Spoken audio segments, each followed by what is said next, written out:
In 2017, I lost an entire business overnight. My email list, which was almost generating about six figures, disappeared. No backup. That was literally a business gone. And yeah, that was on me. And I want to walk you through exactly what happened. So basically, I was doing a lot of affiliate marketing. I was selling a lot of services and products.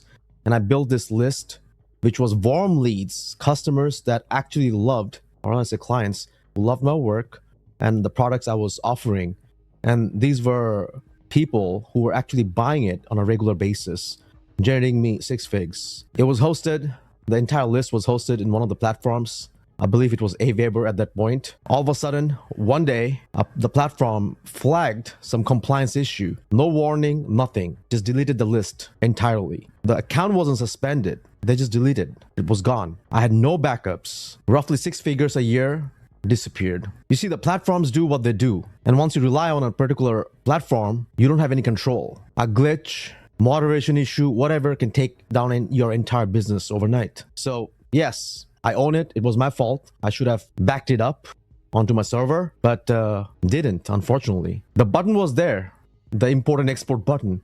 But unfortunately, I was too busy offering services and making money that I forgot to press it and export it, which would have taken me just a few minutes. And I lost one of the most valuable asset overnight. So yeah, I didn't lose the business to the platform. I lost the business to a 4 minutes work, which I could have just done. And believe it or not, I would have loved to tell you that I had a plan, but guess what? I didn't. I was totally on a panic mode. I still remember 2017. Yeah, several years ago, but it feels like just happened. Lost my sleep.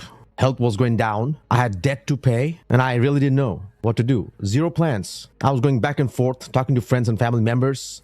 Some of them were telling me to get back into the corporate world, try something different, side hustles. Everyone was giving me different advices. It was going all over my head. And guess what I did? Eventually, I had to start again from the bottom. I went back on Fiverr. Yes, I actually did a lot of Fiverr gigs back in the days. I went back to Fiverr.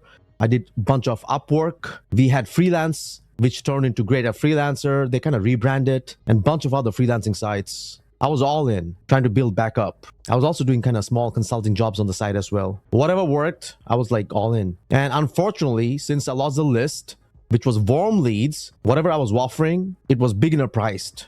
I had to again prove my worth. So it was kind of difficult, but I had to do what was working then. And ultimately, three things outlived it. The domain that I kind of own and I control, code on my own server, and of course, a list I actually exported. Three things. And the most important thing I've learned throughout this whole lesson was building valuable skills. That's something nobody can take it away from you. Platforms can disappear, lists can be deleted, but once you build a skill, you rebuild everything from scratch. And also, whatever mistakes you have made prior, you can learn from it and make this a lot better. So my rebuild was a lot faster. And the decision to stop renting and building my own stuff started from then. That incident. Building my own products have been a lot slower, but the best part, nobody can delete it. No compliance team whatsoever. You control everything. One lesson, I would rather say most important lesson to take away from this is if one compliance issue or moderation issue or platform ruins your sleep and livelihood, you're just renting. You don't own anything. Always be adaptable, learn to adjust, and build valuable skills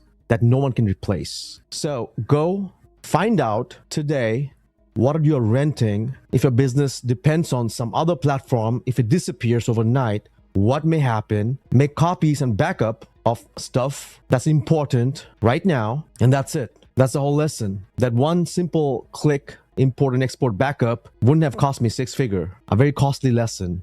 In the next episode, I'm going to talk about some of my tools and what I've built and why I focused on BYOK, which is bring your own keys, API keys. For those who are completely new, API is basically application programming interface. Once you understand, it's very easy. It's just one application talking to another application behind the scene. And most of these tools and software these days have these API keys. Once you understand this, everything becomes easy. So in the next episode, I'll tell you why every tool, I rather say 90%, over 90% of the tools I build runs on your API key, and none of your data touched my servers. And what that decision actually cost me.